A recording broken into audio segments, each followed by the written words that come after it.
অবশ্যই যারা যারা এই গুমের সাথে জড়িত তাদের বিচার বাংলাদেশের মাটিতে হবে। র্যাবের যে ইন্টেলিজেন্স উইং, এটা ছিল মেন মানে যে গুম হয়েছে যারা, তার মেন কালপ্রিট বা দ্য কিলার ফোর্স ওনারা বলছেন এটা হচ্ছে র্যাবের ইন্টেলিজেন্স উইং।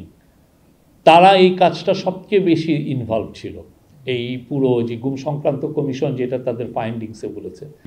সেকেন্ড ইন্টারিম রিপোর্টের যেটা ফাইন্ডিংস সেটার উপরে তারা আলোকপাত করেন। গুম সংক্রান্ত কমিশনের 4 জন মেম্বার ছিলেন, জাস্টিস মইনুল ইসলাম, নূর খান লিটন, সাজ্জাদ হোসেন এবং নাবিলা ইদ্রিস।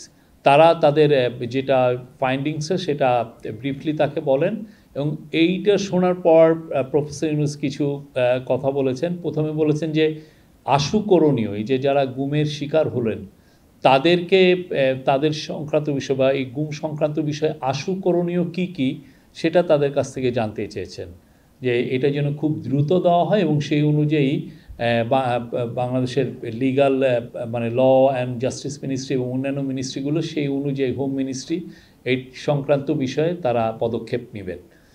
তো আজকে মিটিংয়ে বলা হয় যে এর আগে আপনারা জানতেন যে 1770টার মতো কমপ্লেন ছিল।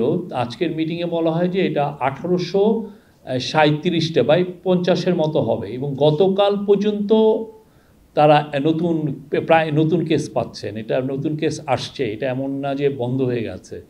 তার মধ্যে 1350টি কেস স্ক্রুটিনাইজ করা হয়েছে। স্ক্রুটিনাইজ মানে হচ্ছে যারা এই কমপ্লেনগুলো করেছেন তারা এসে কমিশনের কাছে তাদের পুরো ইন্টারভিউ দিয়েছেন এবং ইন্টারভিউগুলো মূলত 2 থেকে 3 ঘন্টা, কোনো দিন মাল্টিপল ডে, 1 দিন 2 দিন 3 দিন তাদের কথা শোনা হচ্ছে। এবং গুম সংক্রান্ত কমিশন কোনো সময় দেখা যাচ্ছে তারা সপ্তাহে 7 দিনই কাজ করছেন, স্পট ভিজিটও তাদের করতে হচ্ছে। এটা শুনে আজকের মূলত ছিল হলো টর্চার কিভাবে হয় এই ইন্টারিম রিপোর্টে এবং কারা কারা পারপিট্রেটর ছিল। তো সিঙ্গেল বিগেস্ট যেটা ফাইন্ডিং ছিল যে র্যাবের যে ইন্টেলিজেন্স উইং, এটা ছিল মেন মানে যে গুম হয়েছে যারা, তার মেন কালপ্রিট বা দ্য কিলার ফোর্স ওনারা বলছেন এটা হচ্ছে র্যাবের ইন্টেলিজেন্স উইং। তারা এই কাজটা সবচেয়ে বেশি ইনভলভ ছিল এই পুরো যে গুম সংক্রান্ত কমিশন যেটা তাদের ফাইন্ডিংসে বলেছে। তারা অনেকগুলো বলেছে যে কিভাবে যারা ভিকটিমদেরকে নেওয়া হতো তাদেরকে কিভাবে মারা হতো।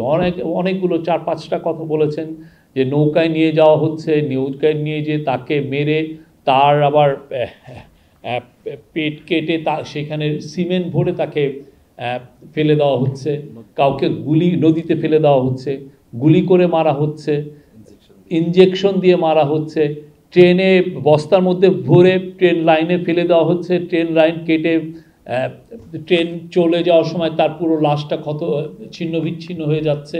অনেক সময় গাড়ির সামনে, চলন্ত গাড়ির সামনে ফেলে দেওয়া হচ্ছে।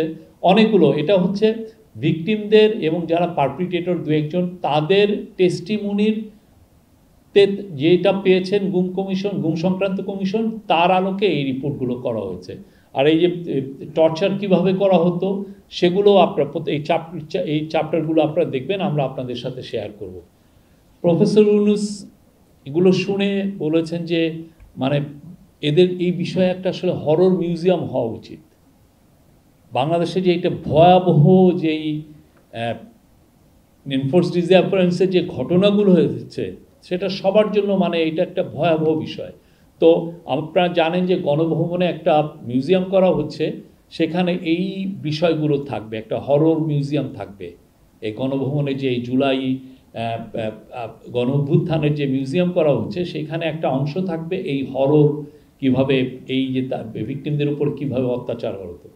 আর একটা বড় ফাইন্ডিংস হচ্ছে কেন যারা করছেন কেন তারা এই এনফোর্সড ডিসঅ্যাপিয়ারেন্সে যুক্ত হলেন।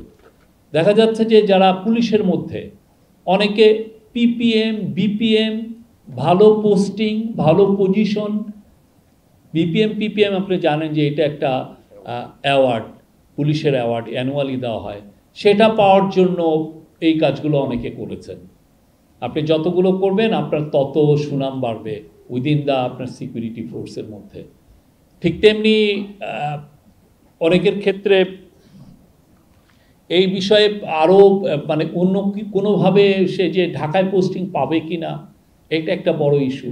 তো ওনারা এই কারণে প্রলুব্ধ হয়েছেন এই কাজগুলো করতে, এবং অনেকে করতেও চাননি, কেউ কেউ সরাসরি জানিয়েছেন। তার মধ্যে এরকম একটা লেটার আবিষ্কার করা হয়েছে গণভবনে, হয়তোবা গণভবনে চিঠি দিয়েছিলেন যে না আমরা এই কাজটা করতে চাচ্ছি না। হ্যাঁ, 2টা চিঠি পাওয়া গেছে। তো এই বিষয়গুলো মানে এটা এতটা বিস্তৃত ছিল, কল্পনাতীত।